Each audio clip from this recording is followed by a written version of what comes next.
বিশ্বকাপ ফুটবলের ডামাডোলে তো আমরা ছিলাম। এর মধ্যে বিশ্বকাপ ক্রিকেটের ফরম্যাট বদলে গেছে, মানে সেটা নিয়ে আলোচনা করা হয়নি বলে আলোচনাটা করতে চাই একটু ডিটেইলসে। কেননা ফরম্যাটটা যে বদল হয়েছে সেটা খুব ইন্টারেস্টিং।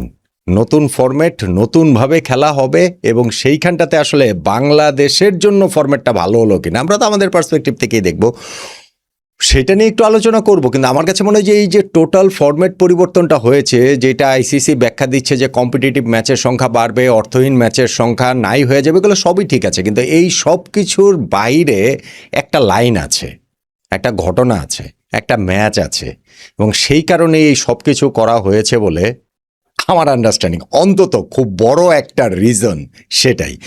2027 ওয়ানডে ওয়ার্ল্ড কাপের ফরম্যাটটা কি, এবং সেইখানটাতে এই সব কিছু মিলিয়ে বিস্তারিত আলোচনাটা করি আমরা, তাহলে হচ্ছে কি এটা আমাদের পরের ওয়ার্ল্ড কাপটা বুঝতে অনেক কাজে দেবে। দেখেন, ওয়ার্ল্ড কাপ আগামী বছরের এই অক্টোবর নভেম্বরে হবে, 1-1.5 বছর সময় বাকি রয়েছে। এই সময়ের মধ্যে আইসিসি ওয়ার্ল্ড কাপের ফরম্যাট বদলেছে। ফরম্যাট বদলানোর শুধু কথা না, মানে তারা পুরোপুরি সব কিছুই বদলে দিতে চেয়েছিল। এমন একটা আলোচনা ছিল যে 14 দলের বিশ্বকাপটা 10 দলের বিশ্বকাপ হবে কিনা। এইটা আমার কাছে বিস্ময়কর লাগে যে এত আগে থেকে ঠিক হয়ে আছে যে 2015 ওয়ার্ল্ড কাপটা 14 দলের হয়েছিল, 19 এবং 23 10 দলের হয়েছে। সো আবার 27 ওয়ার্ল্ড কাপটা 14 দলের হবে, এত আগে ডিসিশন নেওয়া, কিন্তু সেইটা 10 দলে করা হতে পারে পর্যন্ত আলোচনা হয়েছে। হ্যাঁ, শেষ পর্যন্ত সেটা বাস্তবায়িত হয়নি, 14 দলেরই বিশ্বকাপ হচ্ছে, কিন্তু সেই 14 দলের বিশ্বকাপের ফরম্যাটটা পুরোপুরি পাল্টে যাচ্ছে।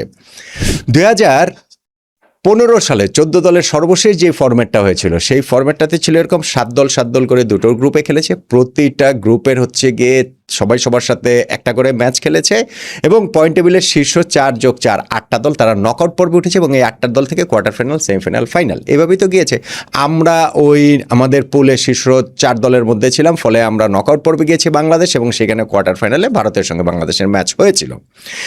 এটা ছিল প্রপোজড ফরম্যাট, হ্যাঁ, মানে লাস্ট ফরম্যাট, মানে লাস্ট 14 দলের ওয়ার্ল্ড কাপ যে হয়েছে। আর প্রপোজ যে ফরম্যাটটা ছিল, সেই ফরম্যাটটা ছিল এরকম যে না, 7 গুণে 14টা দল, তারা 2টা গ্রুপে ভাগ হয়ে খেলবে, প্রতিটা গ্রুপে 3টা 6টা দল সুপার 6 পর্বে খেলবে, এবং সুপার 6 পর্ব থেকে আবার সেমিফাইনাল, ফাইনালে ওই 4টা করে, ওইখানে সুপার 6 আবার 2টা গ্রুপে ভাগ হয়ে খেলবে, এবং সেইখান থেকে সেমিফাইনালিস্ট এবং মানে 4টা দল, 2টা 4টা দল 2 গ্রুপ থেকে তারা সেমিফাইনাল উঠবে, ফাইনাল খেলবে। এটা ছিল হচ্ছে গিয়ে প্রপোজড ফরম্যাট। কিন্তু এখন আইসিসি সেই ফরম্যাটটা চেঞ্জ করে দিয়েছে। আগে ফরম্যাটটা কি সেটা নিয়ে আলোচনা করি, তারপর বাংলাদেশের জন্য ভালো না খারাপ হলো, এবং তারপরে আমি যেটা বলছি যে ইন বিটুইন একটা ব্যাপার রয়েছে, যেই কারণে আসলে এই সব কিছু করা হয়েছে।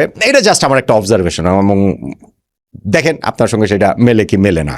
2027 বিশ্বকাপের বাছাই পর্বটা তো আমরা নিয়ম অনেক জানি, মানে বাংলাদেশকে যেহেতু এইখানটাতে খেলতে হচ্ছে, ওইখানে ওই 14টা দল কীভাবে নির্ধারিত হবে। সাউথ আফ্রিকা এবং জিম্বাবুয়ে হোস্ট হিসেবে তো তারা খেলবে, নামিবিয়া হোস্ট সত্ত্বেও তারা সরাসরি কোয়ালিফাই করবে না। তারপরে পয়েন্ট টেবিলের শীর্ষের ওই দলগুলোর মধ্যে বাংলাদেশকে টপ 9-এর মধ্যে থাকতে হবে। তারপর আরেকটা বাছাই পর্ব পেরিয়ে বাকি দলগুলো হবে, এই ব্লা ব্লা ব্লা, ওইটা আমরা জানি, ওইটা আর বিস্তারিত আলোচনা আমি ওইখানটাতে না গেলাম। এখন নতুন যে ফরম্যাট, সেখানে 14টা দলই খেলবে, কিন্তু এখানে রাউন্ড 1 প্রথমে একটা রাউন্ড খেলা হবে। রাউন্ডটা কাদের নিয়ে খেলা হবে? আইসিসি র্যাঙ্কিংয়ের শেষ 3টা দল যে থাকবে, যেই 14টা দল বিশ্বকাপে কোয়ালিফাই করবে, তাদের মধ্যে র্যাঙ্কিংয়ে থাকা 12 নম্বর, 13 নম্বর, 14 নম্বর, শেষ 3টা দল, এই 3টা দল মিলে শুরুতে একটা সুপার সিরিজ নাম দিয়ে আইসিসি একটা প্রতিযোগিতার আয়োজন করছে। রাউন্ড রবিন লিগ পদ্ধতিতে সবাই সবার সঙ্গে খেলবে, এবং এই 3টা দলের মধ্যে সবাই সবার সঙ্গে খেলার পর পয়েন্ট টেবিলের শীর্ষে যেই দলটা থাকবে, 1 নম্বর যেই দলটা থাকবে, তারা ওয়ার্ল্ড কাপের গ্রুপ পর্বে উন্নীত হবে, যেইটাকে বলা যেতে পারে যে ধরেন মূল ওয়ার্ল্ড কাপ শুরু হবে। এখন 12, 13, 14 ওইখানটা থাকবে, মানে হচ্ছে গিয়ে রাউন্ড 1-এ সুপার সিরিজে হচ্ছে গিয়ে তাদেরকে নিয়ে এই আয়োজনটা হবে। তারপরে কি হবে? রাউন্ড 2। রাউন্ড 2 হচ্ছে গিয়ে বলছি আমি গ্রুপ পর্ব, কিংবা যেটা বিশ্বকাপের মূল পর্ব। সেই রাউন্ড 2-তে 12টা দল খেলবে। 12টা দল মানে হচ্ছে গিয়ে ওই যে 11টা দল তো রয়েছে এই র্যাঙ্কিংয়ে, যে 11টা দল শীর্ষে থাকবে, আর সঙ্গে ওই 12, 13, 14 সুপার সিরিজের যে বিজয়ী দলটা, তাদেরকে নিয়ে তারা হবে 12 নম্বর দল। সো এই 12টা দল গ্রুপ পর্বে খেলবে, মূল ওয়ার্ল্ড কাপ খেলা শুরু করবে, এভাবে আমরা বলতে পারি।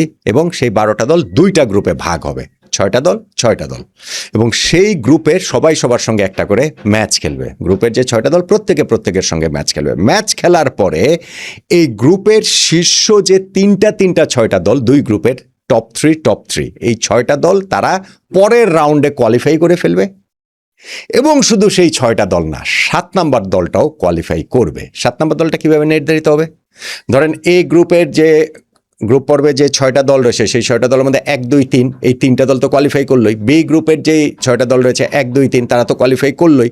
এখন এ গ্রুপের যে চতুর্থ স্থানের দল, বি গ্রুপের যে চতুর্থ স্থানের দল, মানে হচ্ছে কি আপনার এই বাকি যেই 6টা দল বাদ পড়ছে, সেই 6টা দলের মধ্যে যাদের পয়েন্ট বেশি থাকবে কিংবা ধরেন নেট রান রেট বেশি থাকবে, এরকম টাই ব্রেকের ব্যবস্থা রয়েছে। সো 7 টিম, 2 দল মিলিয়ে বাকি বাদ পড়া বাকি দলগুলো, মানে 3-3-6 বাইরের বাকি দলগুলো মিলিয়ে, 4 নম্বর দল না খালি ওই বাকি বাদ পড়া দলগুলো মিলিয়ে তাদের মধ্যে থেকে সেই সেটা তো 4 নম্বর দলই হবে, শীর্ষ দলটা আসলে টপ 7 হিসেবে এন্ট্রিটা পাবে। এটা আমি জাস্ট একটু বোঝানোর জন্য বলি। ফুটবল ওয়ার্ল্ড কাপটা যে গেল না, সেইখানে যেমন হচ্ছে গিয়ে 12টা গ্রুপে খেলা হয়েছে, 12 দুগুণে 24টা দল তারা নকআউট পর্বে সরাসরি উঠে গিয়েছে।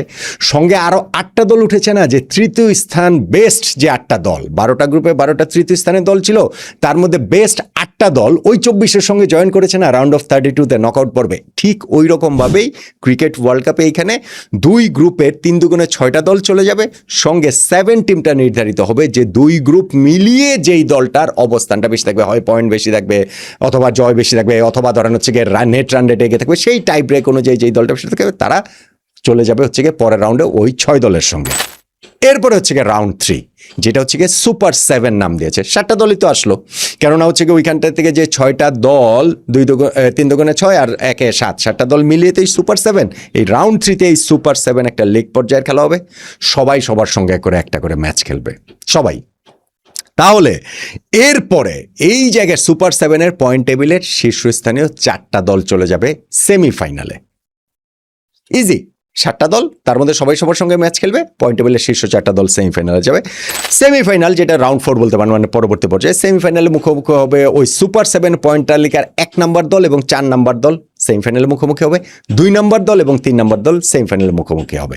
1 আর 4 কেন? 1 যেহেতু সবচেয়ে ভালো করেছে এবং এই 4-এর মধ্যে সবচেয়ে খারাপ হচ্ছে গিয়ে 4, ফলে 1 নম্বরকে ওইটার সুবিধা, এটা হচ্ছে গিয়ে নর্মটা এরকম, ফলে ওই সেমিফাইনাল মুখোমুখি, 2 সেমিফাইনালের বিজয়ী হচ্ছে গিয়ে ফাইনাল ম্যাচ খেলবে। মোটা দাগে এই হচ্ছে সিস্টেমটা। আমি যদি আবার পুরোটা সাম আপ করি, বিশ্বকাপে 2027 ওয়ানডে বিশ্বকাপে যে 14টা দল খেলবে তাতে রাউন্ড 1 সুপার সিরিজে 12, 13, 14 আইসিসি র্যাঙ্কিংয়ের এই 3টা দল পরস্পরের মুখোমুখি হয়ে লিগ পদ্ধতিতে খেলবে। শীর্ষ দলটা চলে যাবে রাউন্ড 2-তে গ্রুপ পর্বে। সেই গ্রুপ পর্বে আগের 11 দলের সঙ্গে এই একযোগ হয়ে 12 হবে। সেই 12টা দল 2টা গ্রুপে ভাগ হবে, 6 দল মিলে, এবং 2 গ্রুপের 3 দুগুণে 6 দলের সঙ্গে 2 গ্রুপ মিলিয়ে 7 যেই টিমটা হবে, সেই 7 টিম মিলিয়ে তারা হচ্ছে গিয়ে থার্ড রাউন্ডে চলে যাবে সুপার 7। সুপার 7 সবাই সবার সঙ্গে করে আবার একটা করে ম্যাচ খেলবে।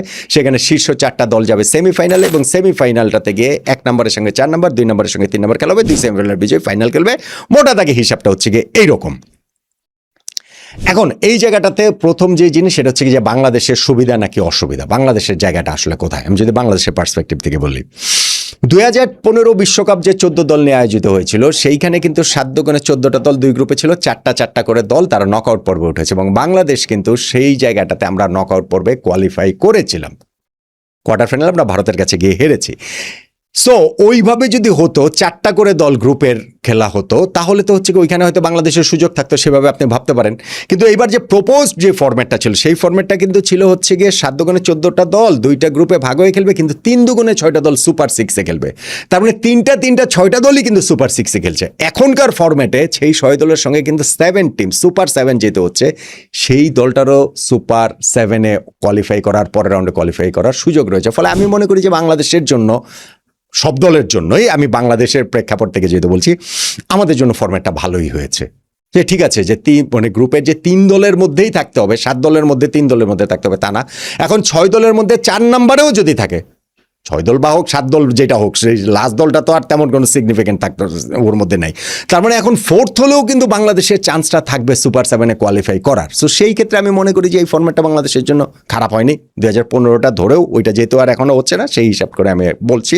এবং তারপরে হচ্ছে গিয়ে ওইখান থেকে সেমিফাইনাল ফাইনাল পরেরটা তো পরের হিসাব। ফলে আমার কাছে মনে হয় সুপার সেভেনের এই ফর্ম্যাট, আর যেহেতু ওই 12, 13, 14 সুপার সিরিজের শুরুতেই যে ওইখানে বাংলাদেশ খেলবে না ফর শিওর।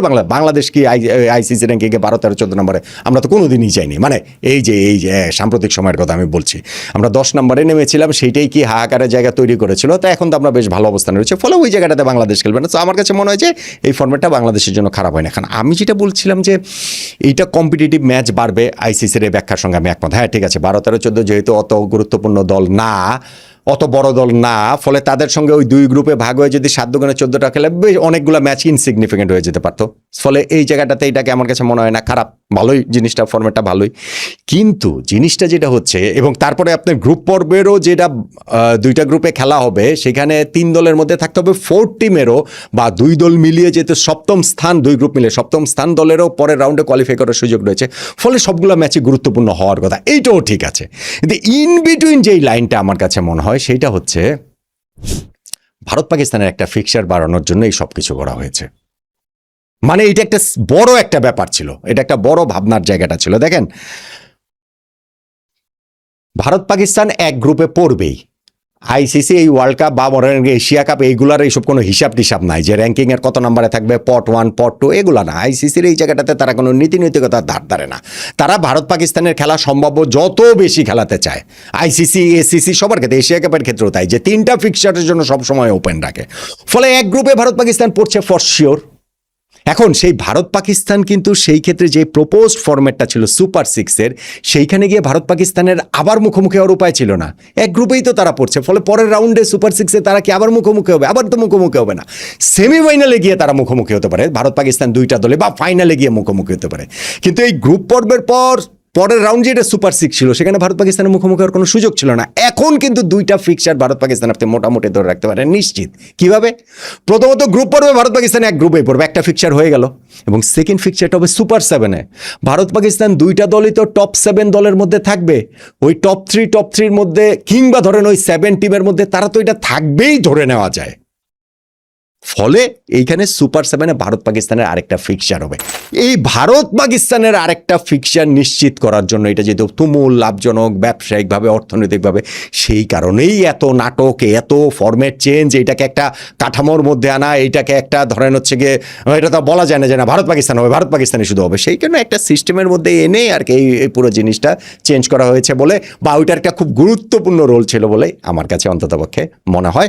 কিন্তু ওইটাকে যদি আমি একপাশে সরিয়ে রাখি, তাহলে আমার কাছে এই যে ফরম্যাটটা যেভাবে করা হয়েছে, সেইখানটাতে আমার মনে হয় ফরম্যাটটাও ভালো, নতুন ফরম্যাট, কিছু এক্সাইটমেন্ট এখানে যোগ হবে। শুরুতে একটা মানে 2টা দুর্বল দল বাদ পড়ে যাবে, এবং তারপরে গিয়ে হচ্ছে সুপার 7 যেহেতু আছে 7 টিমের ক্ষেত্রে অন্ততপক্ষে সেই প্রতিদ্বন্দ্বিতার জায়গাটা থাকবে, 2 গ্রুপ মিলিয়ে প্রতিদ্বন্দ্বিতা হবে। সুপার 7-এও যেহেতু টপ 7টা দল কোয়ালিফাই করবে, সেইখানে আবার লিগ পদ্ধতিতে সবাই সবার সঙ্গে খেলবে। ফলে ওভারঅল আমার কাছে মনে হয় যে এই ফরম্যাটটা আমার কাছে পছন্দই হয়েছে, ভালোই লেগেছে। বাংলাদেশের জন্য তুলনামূলক ভালো। আমি যেটা বললাম যে 7 টিমটা যেহেতু যাওয়ার সুযোগ আছে, আগের প্রপোজ ফরম্যাটে তো 3টা 6টা দল যেতে পারতো। আমরা যদি টপ 3-এর মধ্যে থাকি তো ভালো, টপ 3-এর মধ্যে না থাকলেও 4 নম্বর দল হলো, তাহলেও বাংলাদেশের আসলে ওই পরের রাউন্ড তথা সুপার 7-এ কোয়ালিফাই করার সুযোগ রয়েছে। তাহলে 2027 ওয়ানডে বিশ্বকাপের নতুন যে ফরম্যাট নিয়ে আমার অবজারভেশন, সেগুলোর সঙ্গে আপনি কতটা একমত? নাম্বার 1, আমার কাছে মনে হয় ওভারঅল যে ফরম্যাটটা হয়েছে সেটা ভালো হয়েছে। নাম্বার 2, বাংলাদেশের জন্য এটা তুলনামূলক সুবিধাজনক হয়েছে সুপার 7 থাকার কারণে। নাম্বার 3, এই পুরো ফরম্যাটটা যতই আইসিসি বলুক এক্সাইটমেন্ট বাড়ানোর জন্য, অর্থহীন ম্যাচের সংখ্যা কমানোর জন্য, অর্থপূর্ণ ম্যাচের সংখ্যা বাড়ানোর জন্য, প্রতিটা ম্যাচ যেন গুরুত্ববহ হয়, সেই কারণে তারা ফরম্যাট চেঞ্জ করেছে। কিন্তু আমার কাছে মনে হয় যে আসলে ইন্ডিয়া পাকিস্তান ফিক্সার আরও একটা বাড়ানোটাই এইটার একটা মুখ্য উদ্দেশ্য ছিল, বড় একটা কারণ ছিল। আমার এই মতামতগুলোর সঙ্গে আপনি কতটা একমত, এবং ক্রিকেট ওয়ার্ল্ড কাপের এই ফরম্যাটটা আপনি পুরোপুরি এখন ক্লিয়ার কিনা জানাতে পারেন।